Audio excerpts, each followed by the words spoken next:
Thank you all. It's really a great pleasure for me to be here.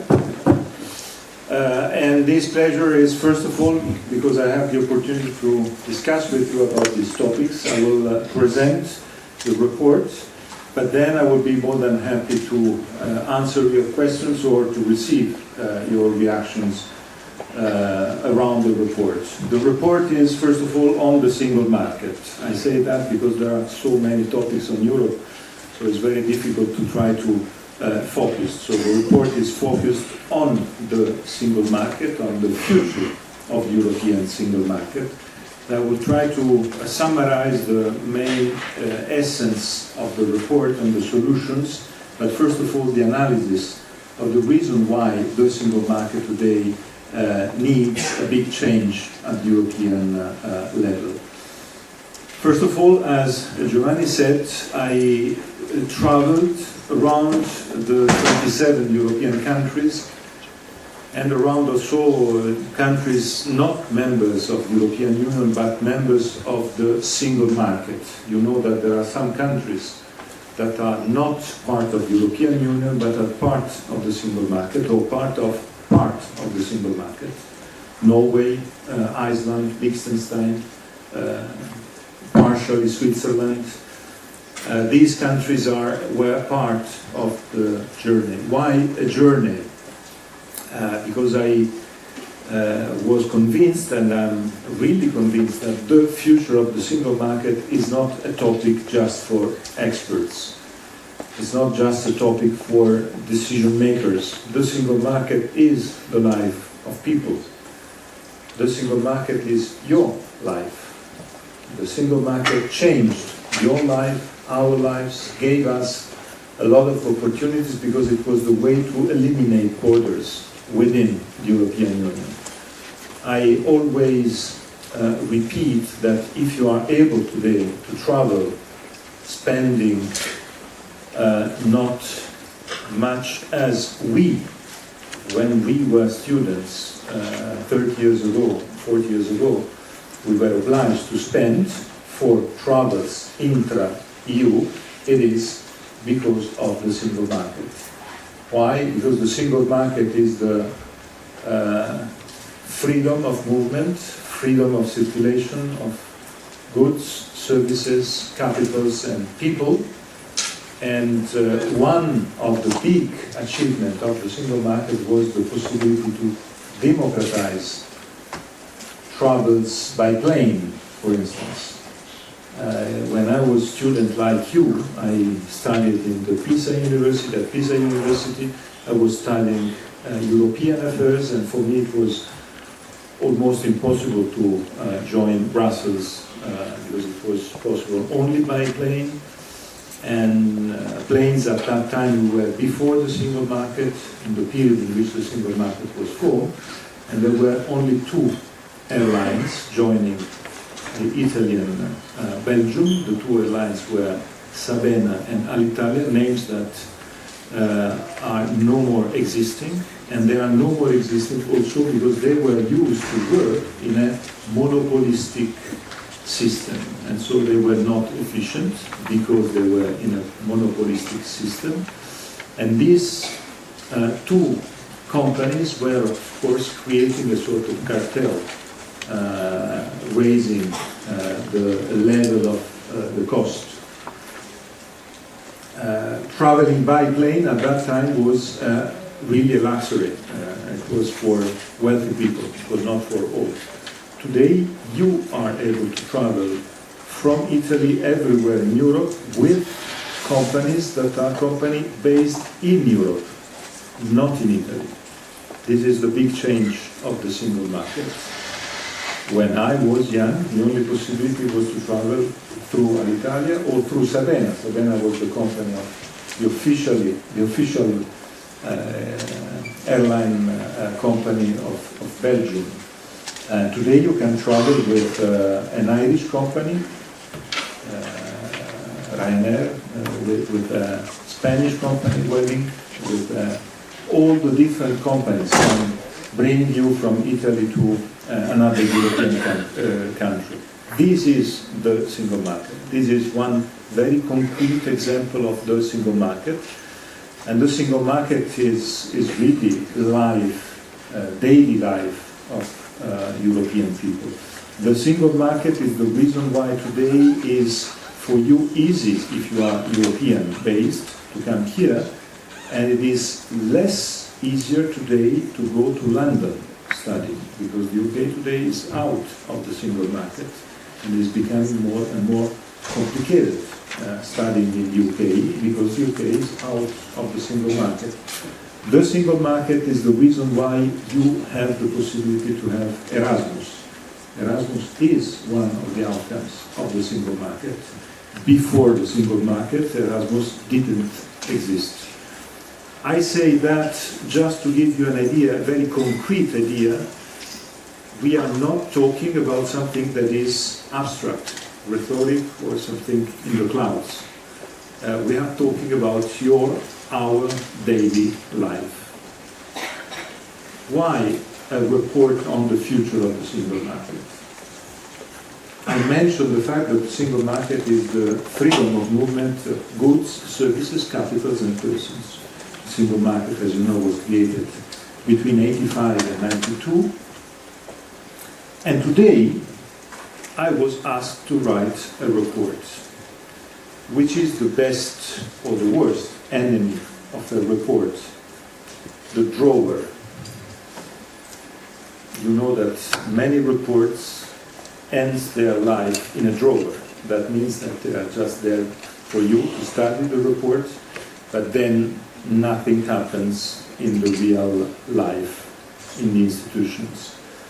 The main point today is how to be able to transform the report and the ideas that are in the reports in concrete facts. That is for my report, and that is for Draghi's report. You know that at the same time the European Commission asked Mario Draghi to write a report on the future of European competitiveness. The two reports are working in parallel. My report is on the integration of the single market, that is one of the preconditions of competitiveness, and the two reports are in dialogue. But the key point is that I think it can be interesting for you to follow what will happen on the solutions that we presented in the two reports, and of course in my report for what I'm here to discuss with you. Because the next European Council that will take place in November will discuss exactly these topics, and we will see if the European leaders will use the solutions that we proposed in the report to take decisions. The topic is how to move from advices, how to move from proposals to concrete decisions of the European Council or the other European institutions. And I think today we are really in the middle of this moment. I would like to take the opportunity of this discussion, first of all, to tell you that my journey was important not only for having fun. I like traveling, so for me it was funny to travel around Europe. 65 cities, 400 meetings, 27 countries, plus the non-European countries that are part of the single market in 9 months. It was really a fantastic journey. But it is interesting, I think, if I share with you some ideas of the journey, because some of the ideas were the outcome of the meetings that I had in the journey. And some of the ideas came also because of the journey. I'll give you just one, the first one, that is, in my view, maybe the most emblematic one. When I started this exercise last September 23, I started this exercise with the idea to travel around Europe and to visit all the member states. And I thought, we are the smallest continent in the world. We decided to go green, so I have to travel by high-speed train. That was my first idea. So I started thinking how to organize this trip around Europe by high-speed train. And I immediately realized that the trip by high-speed train that is feasible within my country, Italy, or within the country where I lived for 7 years, France, within Spain or within Germany, is impossible to have within the entire European Union. There's no high-speed train connecting the European capitals, only Paris, Brussels, and Amsterdam. The rest is Interrail, and you know what I mean. The rest is by car, the rest is by Flixbus, the rest is by planes, but no possibility to have a comprehensive journey around Europe by train, by high-speed train. Why is interesting? Because we have the technology of the high-speed train.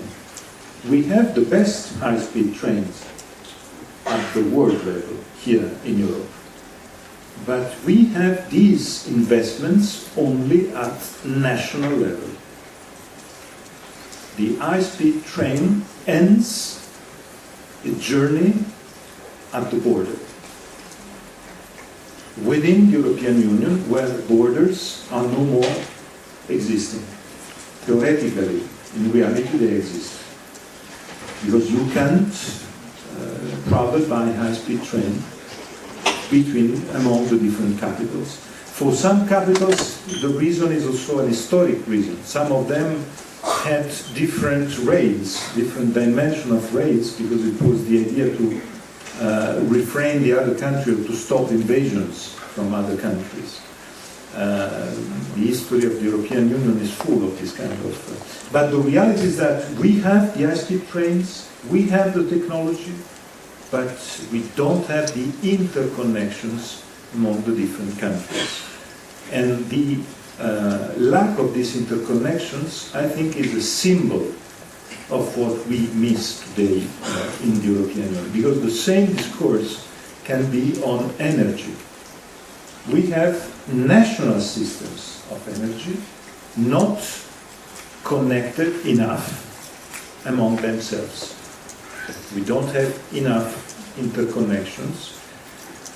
So what I would like to share with you is the fact that in reality we eliminated formally the borders within the European Union, but borders are still there.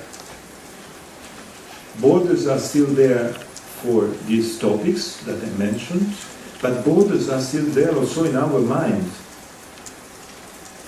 In the last months, we had a big discussion in Europe in the financial papers on a potential merger between two big banks within the European Union. A German one and an Italian one, Commerzbank and Unicredit. All the discussions, all the media discussions around this potential merger were discussions talking about a cross-border merger. It is not true. It is not a cross-border merger because we don't have any more borders within the European Union. But all the political and the media discussion was on a cross-border merger. I insist on that because this is the core of my report. We think that we have a European single market, but in reality we have half a European, a united single market. On many issues, the single market is not existing or is not united. And my topic and the core of the solutions of the report are based on the idea to have the completion of the integration of the single market is the only way to be competitive at world level. What are the sectors that are not integrated? And why I say half of the single market is integrated? First of all, one topic on the fact that we have one sector which is very much integrated. And this sector is the currency. we have the same currency. Almost all European countries have the same currency. It would have been, for me, student in the 80s, the most difficult stuff to integrate as forecast, because currency, each country has a currency with, in the currency you have written in your language, the currency is an historic symbol for each country. You have countries, take the example of France, the name of the currency was the same name of the nation, the franc, la France.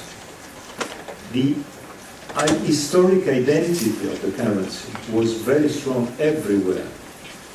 Some currencies were there since centuries and centuries. So it was very complicated thinking to integrate the currencies for this symbolic, very strong symbolic aspect. We succeeded in integrating the currency. And today we have in our wallets, we have the same currency. And if you take a euro, you see that the euro is written in different alphabets, not only in different languages, in different alphabets. So the sense of multi-identity that is in the currency is very strong. And so we were able to integrate maybe the most difficult symbol, the currency. And today we are not able to integrate, or we weren't able to integrate, the other three sectors that are the most today urgent sectors to integrate. And the three sectors are the sectors that are the core of my report. And the three sectors are energy, telecommunications, and financial services. Why these three? First of all, because these three are sectors that are typical sectors of the single market. We don't need any treaty change to integrate these three. These three are already part of the single market. The problem is that for political decisions, we didn't integrate the three sectors until now. I repeat, energy, telecom, and financial services. And today, we have the same currency, a system of central banks, and the decisions are taken all together in Frankfurt, so not at national level, but on the three sectors that I mentioned, the regulatory authorities are based nationally. In Italy you have the CONSOB, l'autorità per le telecomunicazioni, e l'autorità per l'energia e per il gas. In France you have IMF, l'autorité for the marché financier, and so on. Each country has 27 authorities on the three different sectors. So my point is that on these three sectors we have 27 markets, not one single market. Why I focus your attention on that and why it's so crucial? For a very simple reason. These three sectors are decisive for competitiveness. It's impossible to be competitive at world level with such a fragmentation on sectors like these three. And I'll try to convince you on that with some examples now. Why it's so crucial today to be integrated in these three? First of all, because these three sectors, energy, telecommunications, and financial services, are crucial for the word that is maybe the most important word today for the next 5 years at European level, that is the word security. Security today, after what is happening with Russia, is one of the topics that are at the center of all the needs and all the discussions at European level. Security. But is it possible to have security without being energy independent, without being in a connectivity at European level and not fragmented, without having a financial system that is united at European level, without being a colony because of the fragmentation? My answer is no. There is no security if we are not able to integrate these three sectors. And I can give you also some very concrete examples. Today, the fragmentation of the three sectors is one of the reasons of the lack of competitiveness of Europe. On financial services, for instance,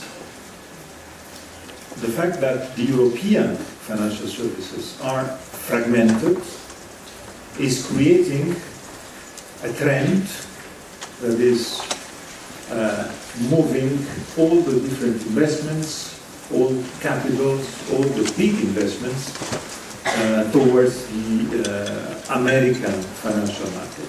Because it is clear that the American financial market is integrated, is one single market, and so is able to attract investments more than what we are doing in Europe. I would like just to give you one image. Nasdaq is the biggest stock exchange in the US. Nasdaq is one, and Nasdaq is as big as the sum of all European stock exchanges twice. And it's clear that the difference of one single market, the American single market, and 27 fragmented markets is creating an asymmetric situation between what is happening in Europe. We are not able to attract investments. We are not even able to keep investments here. Investments are going all to the US. I give you just one example of what I mean. It's something that is interesting for your daily life. All the technological digital payment systems of your daily life, almost all, are around three brands. All these three brands are American brands. You don't have a European digital payment system competitive at world level. What you, every day, you use credit cards or you use digital payment systems that are all American-based systems. Why? This is the symbol of the European problem. We, the Italians, we don't want to pay with the French system. The French, they don't want to pay with the German system. The Germans don't want to pay with the Spanish system, and we are all very happy to pay all with American systems. This is exactly the symbol of the European problem. We are fragmented in competition among us, and we leave others to lead. On financial system, the US, on industry, on the manufacturing industry, the Chinese, or even the relaunch of the American industrial system on many issues. What I mentioned on payments, or digital payment, is true also for savings. Part of our European savings are going to the US. Why? Because the US system is bigger, more integrated, and more united. And our savings are going there in the US financial market, strengthening the US industrial system, becoming shares of US companies, and these same US companies are coming back to Europe, strengthened by our savings as European savers. They come back to Europe to buy European companies with our own money. I give you just an example that is mostly for those who are following football, soccer. The European soccer is more and more in the hands of American funds. American funds are buying, in Italy, almost half of the football teams are in the hands of American funds. American funds are buying large parts of our economy. Why? Because of the dimension. The US, bigger dimension, our fragmented system not able to be competitive enough. You can tell me, but why are you discovering that now? Is it true that this is what happened also in the past, or is it just now? And this is the core, the other pillar of the reflection of the report. And the pillar of the reflection of the report is a sort of comparative study. The single market was created between 85 and 92, as I told you. It is very important to understand how was the world in 85, 92. How was Europe in 85, 92? And what is the situation now? I give you just one figure, and you will, I think, consider that I'm crazy, but I assure you, you can immediately check on Wikipedia or everywhere.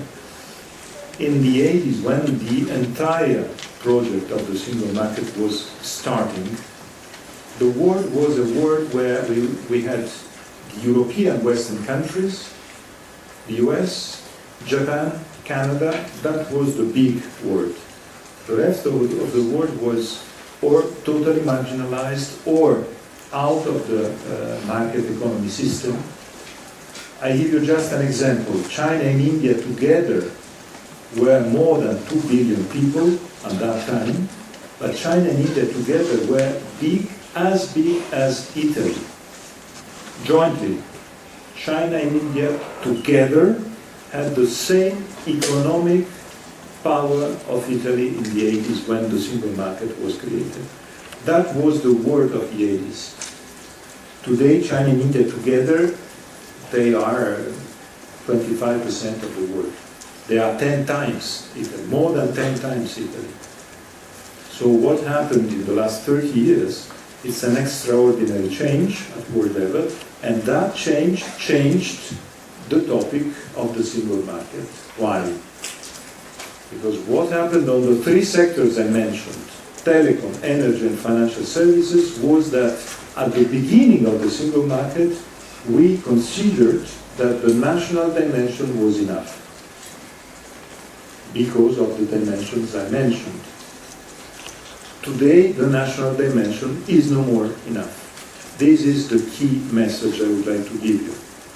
And we were able in the last 30 years to understand that it was necessary to change and to integrate these sectors and to have the possibility to compete in an integrated way in a world that was completely different. Today, we are paying the price of that, of this lack of integration. And the reason I mentioned financial services, but if you want, I would like to give you also an example on telecommunications. You are too young, but your professors, they know, as I know, what happened with the first big telecom revolution in the 80s. This telecom revolution was a European-speaking revolution. All the big brands at that time were European brands. Europe was the center of the telecom technological revolution. GSM was a European invention.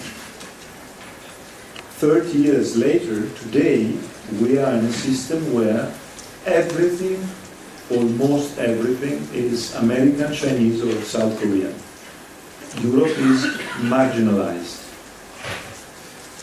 You don't have big brands, European big brands.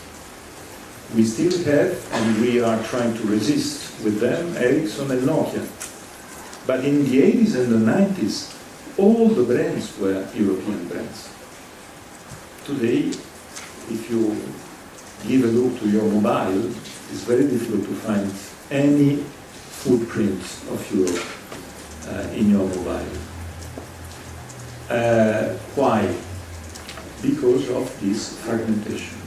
In the world of yesterday, the national dimension was enough, in the world of today, the European nations divided dimension is not enough to be competitive. So the big players are winning. When I say that, I have to give you a figure, because I don't want just to give you general ideas, I want to give you facts. If you take the number of clients for an operator in the telecom system, for instance, you take the three big systems, so the American one, the Chinese one, and the European one, because of the European fragmentation and the fact that China and US are one, we are 27, they are one. The consequence is that the average number of clients of a Chinese telecom operator is 467 million clients. 467 million clients for a Chinese operator.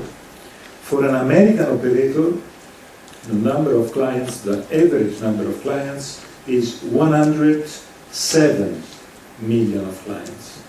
And the average number of a European operator is 5 million clients. 467, 107, 5. Why? Because we are 27. They are 1 and they are 1. And it is clear that when you have an average number of clients of 5 million, the possibility to invest is absolutely ridiculous in comparison with the giants, and the giants are out of Europe. This topic of the dimension is essential. If I ask you, is there a sector of world industrial competition where Europe is the leader, I'm sure that you will immediately raise the name of Airbus and Boeing.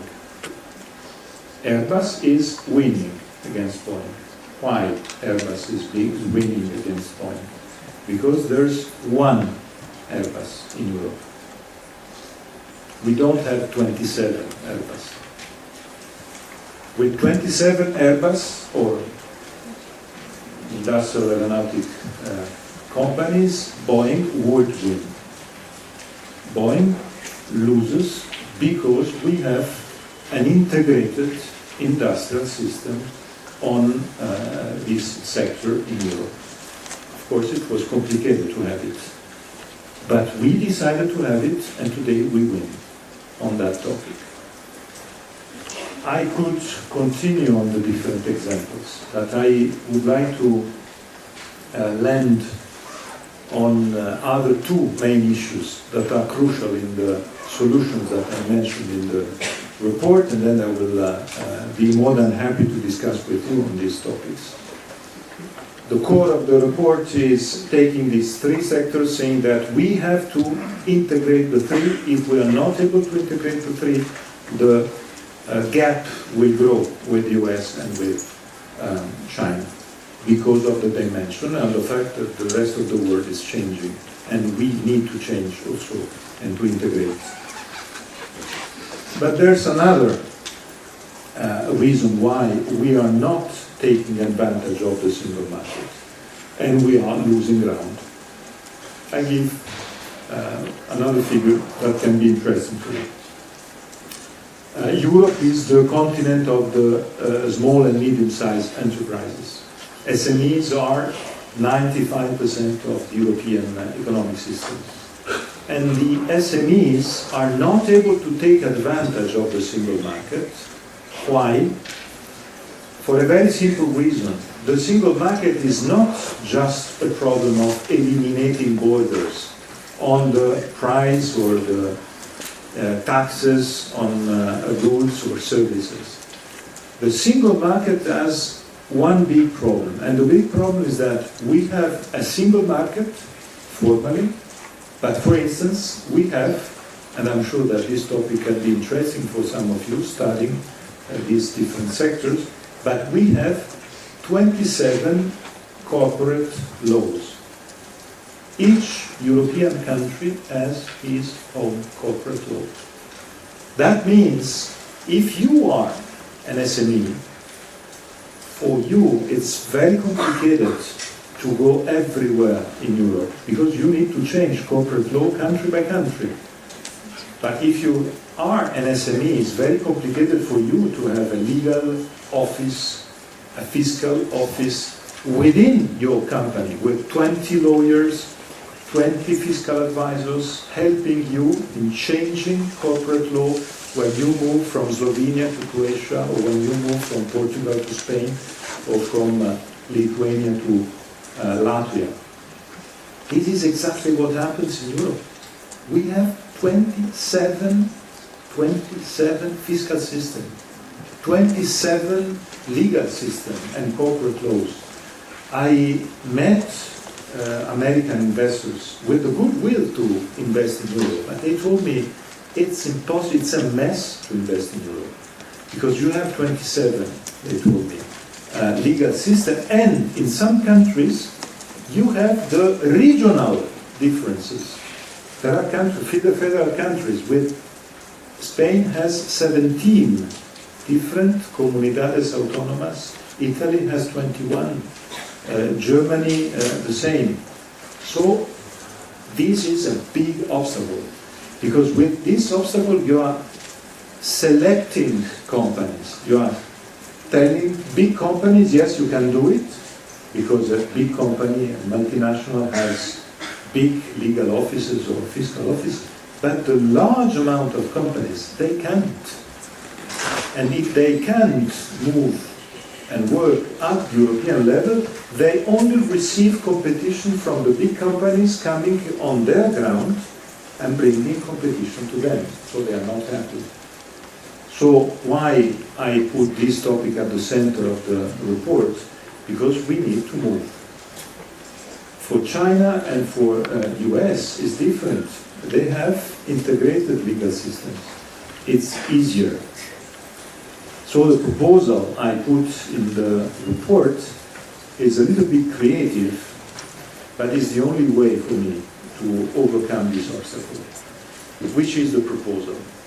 The normal reaction to what I said is that, okay, we cancel the 27 corporate laws and we create one European corporate law. That is the intuitive solution. But we know very well that it's impossible, for a very simple reason. Some of these corporate laws were based in the 18th century, 19th century. Each country will have the barricades to defend the identity of this historic dimension. It's very complicated to have a battle to cancel these 27 historic laws. The only possibility, in my view, is to create a 28th virtual state. We are 27, we create a 28th virtual state.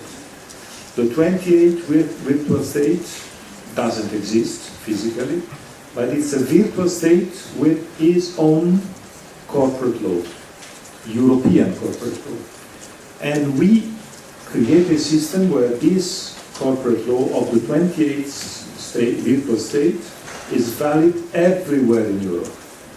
And we give the option to companies to say you can choose the corporate law of the 28th virtual state, and using this corporate law of the 28th virtual state, you can have a sort of passport to going everywhere in Europe without the need to change from country to country. Is the way to have a passport to simplify. You know that simplification today is what is requested. In my view, it can be a big solution to change. It can be, it is not very original, if I may say. Those among you studying commercial laws or corporate laws, they know very well that in the US, they had the same problem decades ago. They had the same problem with Texas, different from California, different from Florida, and they decided to have not a virtual new state, but a physical state, very small, Delaware, and the Delaware corporate law was the one that they used as a passport for the rest of the system. So the proposal is to do the same. I end up with the fifth freedom, that is maybe the big flagship of the entire report. Why a fifth freedom? And what does it mean, a fifth freedom? The single market, as I told you at the beginning, is well known as the market of the four freedoms: goods, services, capitals, and people. If you think a little bit, the four, goods, services, capital, and people, are very much 20th century economy based. Very, how we say, tangible, analogic, what we touch. Is a way to create a quadripartition of the economy of the past. Goods, services, capitals, and people. The idea is to add a fifth freedom based on innovation, knowledge, skills, research, what is intangible. And the idea to have this fifth freedom is exactly what we lack today in Europe. The US are running on innovation. The Chinese are running on that. We Europeans, we are not running. Why? Once again, because we are fragmented. Being fragmented, we don't have enough money to invest in the big innovative ideas. If you take AI, all the big achievements on AI are American or Chinese. Why? Not because they are more intelligent than us Europeans, but because they have a lot of money coming from their integrated financial systems, able to invest on these big new sectors. Is it possible for us to integrate, to invest, and to be once again able to keep our people here? How many startuppers, young startuppers I met in my journey, from Finland to Portugal, from Italy to Ireland, telling me, I have an idea, I want to go to the US to have my idea developed. Why? Because there they don't have the risk aversion that we have in Europe, and they have money. They have an environment, they have an environment able to invest on innovation. So this idea of having a fifth freedom and launching the fifth freedom as the big flagship of the future is the main idea of the report. I end up saying that all what I said until now is not just a theoretical part of the discussion. When I mentioned, for instance, the integration of financial services, it is not just for bankers or for the financial people. If we don't have a strong, united European financial sector, for instance, we are not able to give the answer to the main question of the present European legislature. If you ask me which is the politically more complicated question today among the European countries within the single market, I have no doubt the most complicated issue today is how to find an agreement and how to find money to finance the green transition. The green transition is the most ambitious and the most important decision ever. We took the decision, but we didn't say anything on how to finance this decision. And please, don't make the big mistake to think that the transition is a non-cost decision. The green transition has a cost, has a big cost, a political cost, a financial cost, and we have to cover it. I give you 3 examples. Householders, farmers, workers in the automotive industry. We are in a city, Turin, that is very famous at world level on the automotive industry. It's impossible for the feasibility of the green transition to say to people with their houses, to say, okay, your house will lose 10% of its value because of the transition. It's impossible to say to hundreds of thousands of workers in the automotive industry around Europe, you will simply lose your job. It's impossible to say to farmers, you will miss or your expertise or your capabilities because of this transition. We have to work to finance the transition and to accompany the transition. Otherwise, the transition will be a fantastic dream, but it will be a political and economic backlash. If you follow the debate today, the debate is how many people are starting asking for stopping the transition. The political debate is all on that.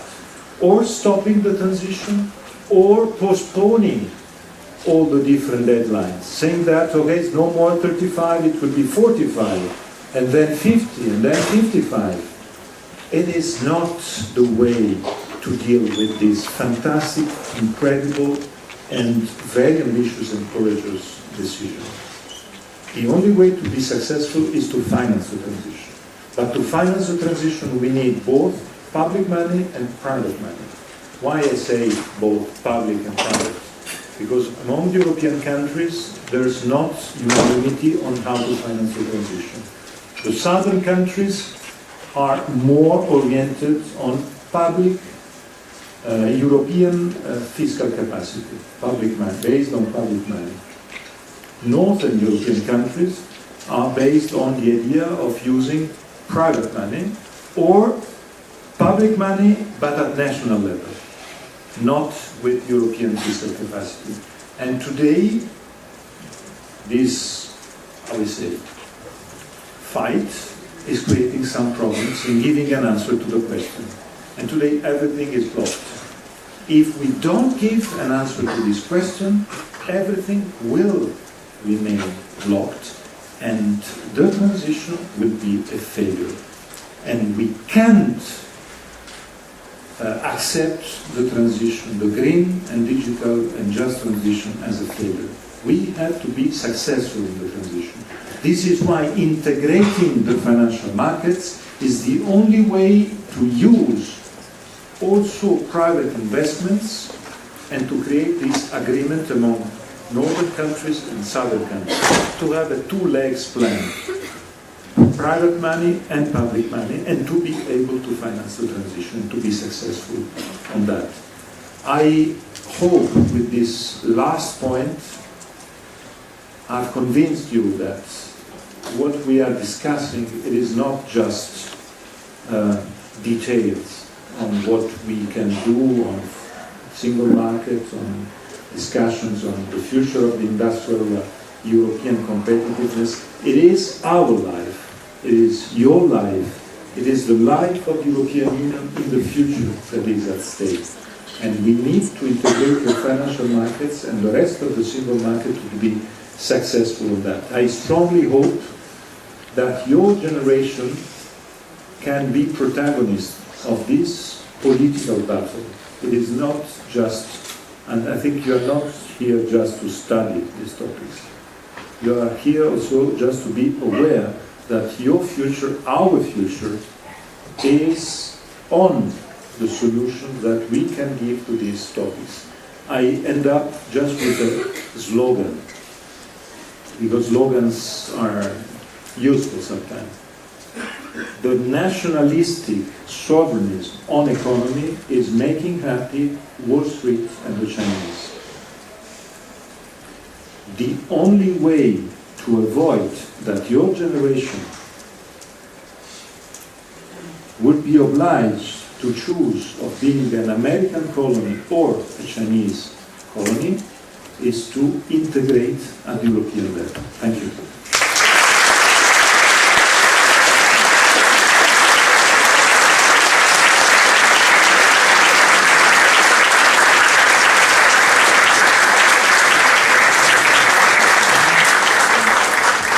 Okay, so thank you very much, Mr. Letta.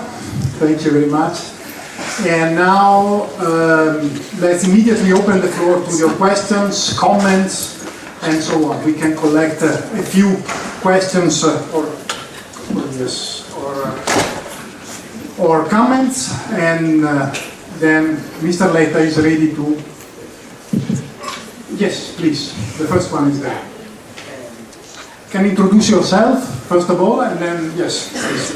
I'm Simone, I'm a master student here at the University of Torino in International Relations.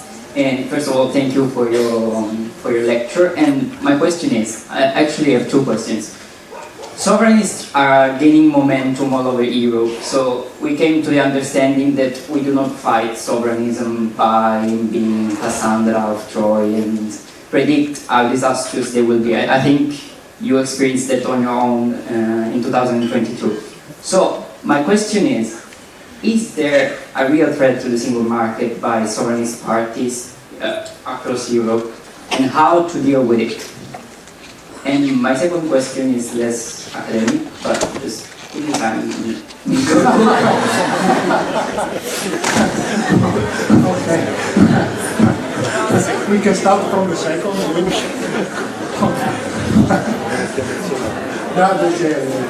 Okay, that later, okay?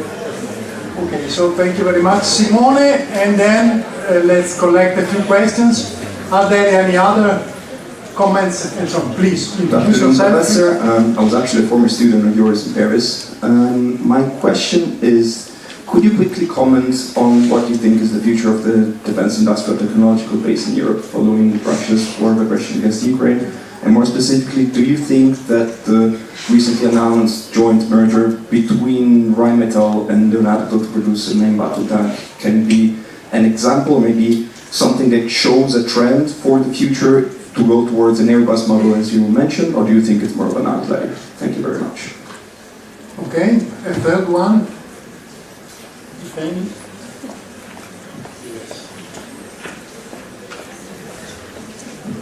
Hello, I'm Gaia. I'm from Italy. I'm studying international sciences. I was wondering, how can we work and how can we talk about financial integration when the political integration is not working? And how can we talk about welcoming new countries, which is a topic which is actual right now at the European level, if we need to solve many problems inside, as you were saying, also, and in talking about the financial aspects, how can we deal with welcoming new countries and at the same time work and solve the problems we have inside of Europe? Thank you. Okay. One more? Yes. Hi, my name is Adriana. I'm an international student from the University of Belgrade. This is actually our first lecture. Thank you for your amazing lecture. My question is, do you think the new digital single market suffers from the same problems that you spoke of earlier, and if you can offer a bit of insight about it? Thank you. Okay. Enrico, please. Very good questions. I try to give you some answers. I start from the enlargement, your second question. The enlargement is, I strongly suggest you, if you like European studies, to follow the enlargement in the next 10 years. The enlargement will be one of the most interesting topics. The enlargement is an interesting topic by definition. And the enlargement is interesting because it's a way for you to, in a horizontal way, to follow all the different aspects of European integration and to have an idea of the future too. First of all, because through the enlargement you see the success and the change of the European Union. If you think a little bit, the enlargement is something that makes Europe totally different from the rest of the world. The US are US, and US were the same 50 years ago. China is China, and China was the same 50 years ago. Europe today is not Europe of 20 years ago. of 30 years ago. I know that is not immediately intuitive, but I can tell you that for me it was one of the most important discoveries of my journey, considering that one of the biggest mistakes in the past was that the funders of the European Union considered that the accession of new countries was a sort of accession of countries coming, entering, and not changing anything. Today, the European Union is not the same European Union of 30 years ago. Today, for instance, the centrality of one country, Poland, that was not so central even 10 years ago, and was not part of the European Union 30 years ago, is something that is changing. The fact that the Eastern European and Central European countries are today part of the European Union is changing the way in which the European Union is talking about, for instance, defense issues. If there's one reason, and I come to the second question, if there is one reason to consider that the European Union can have a defense integrated system, is not because of the funders. It's because of the newcomers. Because the newcomers are pushing for a more integrated European system. Of course, because the newcomers consider in a different way the Russian threat. That's for sure. That is very clear.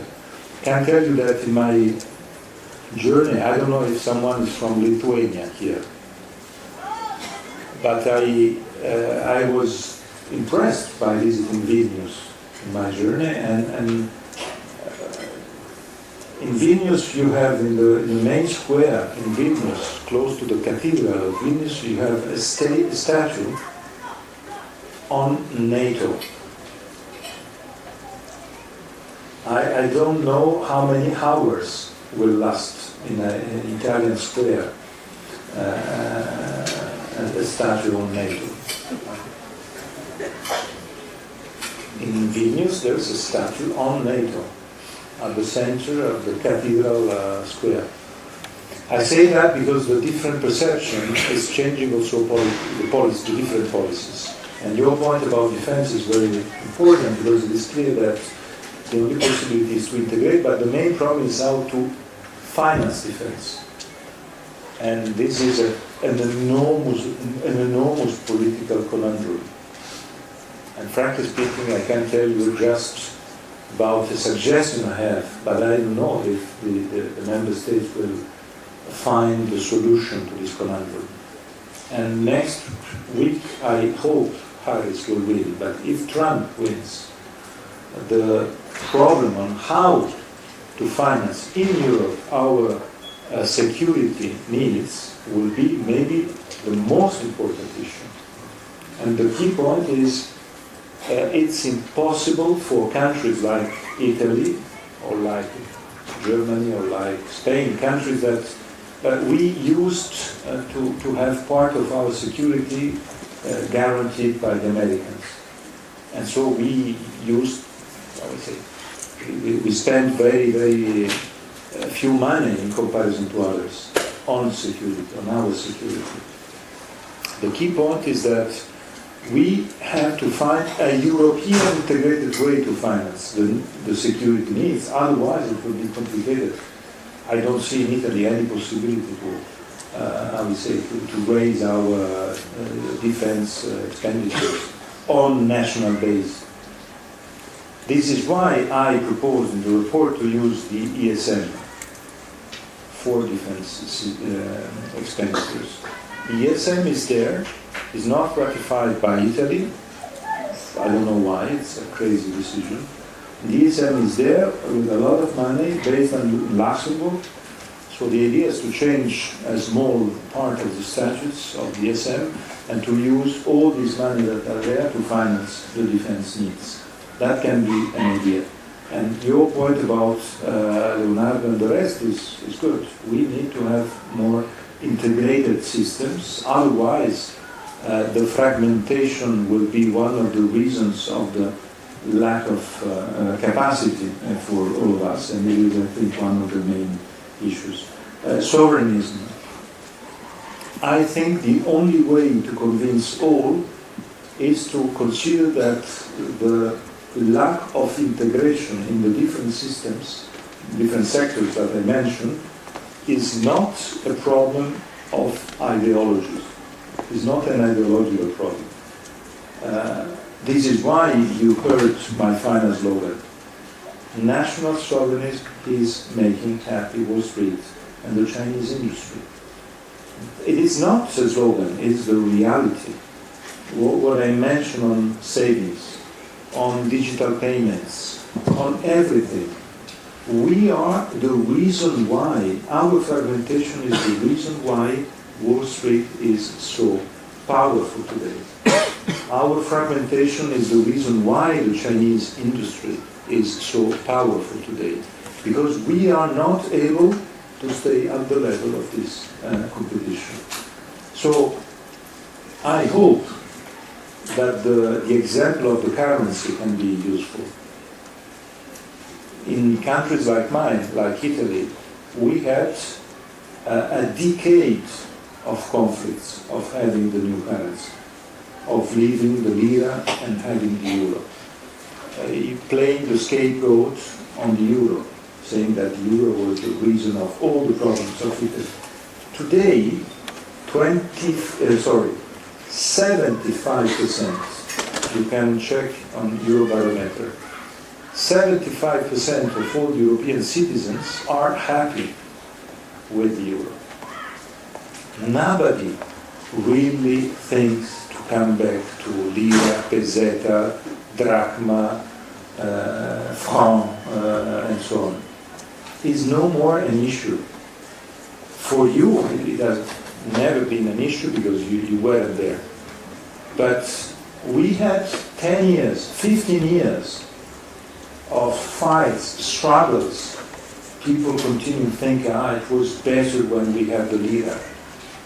And this topic, in reality, is the topic of overlapping and matching two different levels. We use rain and umbrella for the wrong things. Rain is the globalization. Europe is the umbrella. Europe is the way to protect us. The euro is the way to protect us in a world in which the store is globalization, is the change of the world economy. Europe is not the rain. Europe is not the store. Europe is the way to protect us. And this is the key issue. And the fact that we have to work on this topic needs a big educational discussion. The way to try to be able, for instance, to consider that it's impossible to do for all the different sectors what we had with the euro. Because today, the pro-euro, they're right, but 25 years later. And it's a little bit long, as I would say, time distance. 25 years is too much. So we need to be on that topics more ambitious. And my last point is about the digital single market, saying that we have today on that topics, once again, a big discussion. And the big discussion is the fact that we need to be more integrated, also to be able that our values and the way in which we deal with the digital can be successful at world level. And here, it is not just a topic of dimension, competitiveness, profits. It is also a problem of values. I give you just a message, a suggestion. Please think a little bit to what does it mean data protection at world level. Who is the owner of your data? Who is the final owner? In the US, they are very proud because they don't have all the rules we have. They use this as a joke. We regulate, we Europeans, we love regulating and so on.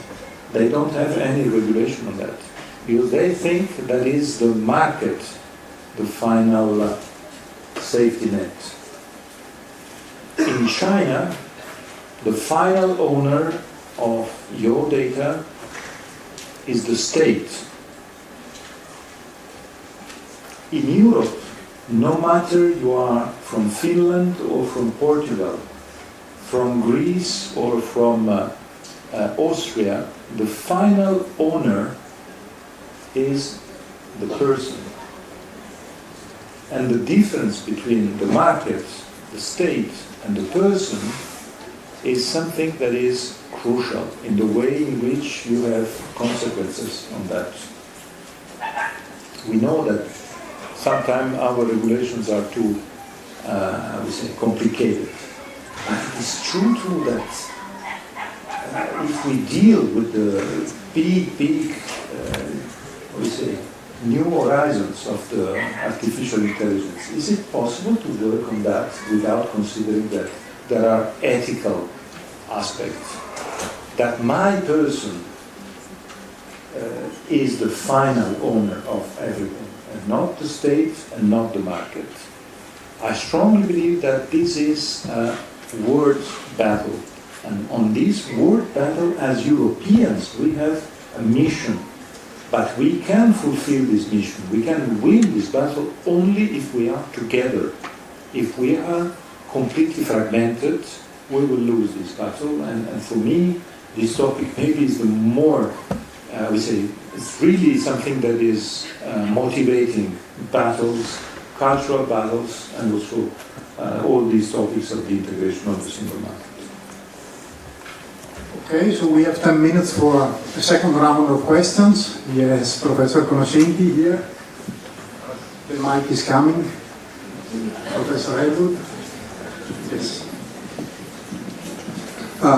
Thank you very much. I would like to start from something that you just mentioned, values, European values, etc.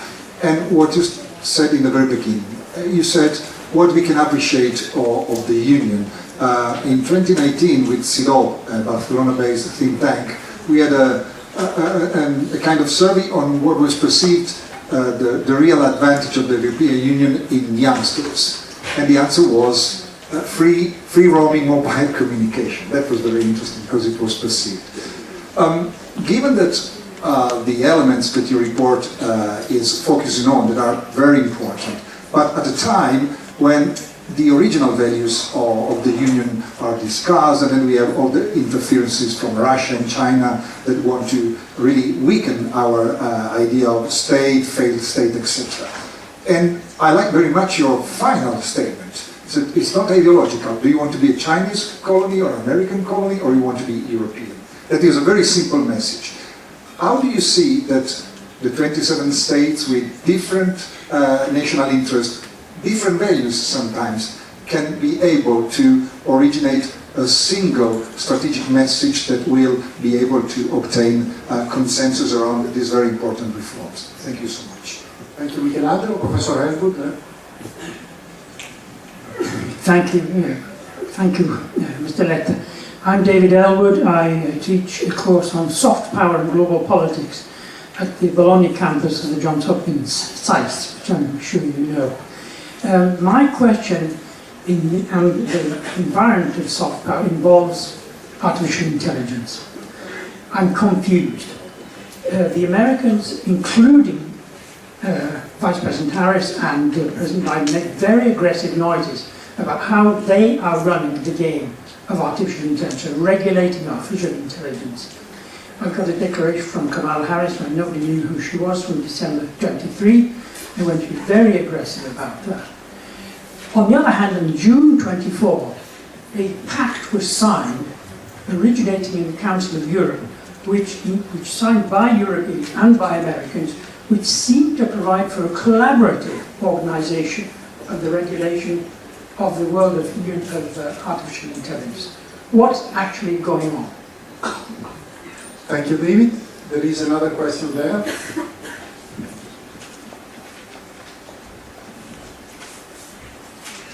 Sì. And then Professor Papagioli.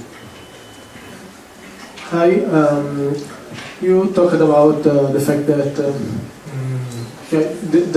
the main topic would be to empowering the EU as a space of prosperity and solidarity, which are of course like concepts deeply connected one to another. So like on the first point, like on solidarity, what do you think on the fact that in the European Union, one of the few things that we as states are all in accord is, for example, the lagers in Libya that were made by Miniti and your government in 2013, and to prevent migrants to depart from Libya, on the fact that one of the few things that we are all okay in doing in European Union is the support to the State of Israel and to the practices that I have no fear in calling genocidal are taking place there in Palestine, of course, and on the fact that the thing that, for example, you mentioned the fact that China is winning on us because they are a lot of people and they're all united. This is a marginal question, but in China they also have 5-year plans, and they kind of eradicated poverty, which is something that in Europe and in Italy especially was kind of made by the economic boom, and then but that nonetheless in the last 30 years we have, I think, 10% of Italian population which lives under the poverty line, and the fact that the European, how to say, like these are all things that were not addressed at all here, and I think it's kind of ridiculous that we're talking about prosperity and solidarity in these terms that can also push international competitiveness, which is one of the things that we should try to eradicate in order to in order to prevent wars and everything that I mentioned. Okay, so there is a question from Professor Papageorgiou from the Aristotle University of Thessaloniki, please. And then Mr. Thank you very much, Cavos. Mr. Letta. It was a very inspiring and extremely useful intervention. Incidentally, I would very much have liked to see how you managed to go to Greece by train. My question regards mostly the consequences of your report rather than the report itself. What was the reaction from the masters of the treaties to what you proposed? Because to a large extent what you propose is not a réaménagement, it's a rebuilding of the single market. And one way or another it will need some treaty réaménagement. What was the reaction to that? Implementation. Okay, Mr. Gavosto, please. Thank you, Enrico, for your presentation. A very similar question, actually. It's about the methodology of a European report. I mean, we obviously have a resounding success. It was the Delors Report, which led to the single currency. But as you said, with a number of very interesting reports, we end up in somebody's drawers. Now, how can we make sure that the suggestion by the Letta Report become actual changes in the way the continent European Union is governed? I mean, what is the sort of star alignment which will make it really effective? Thank you very much. Wow.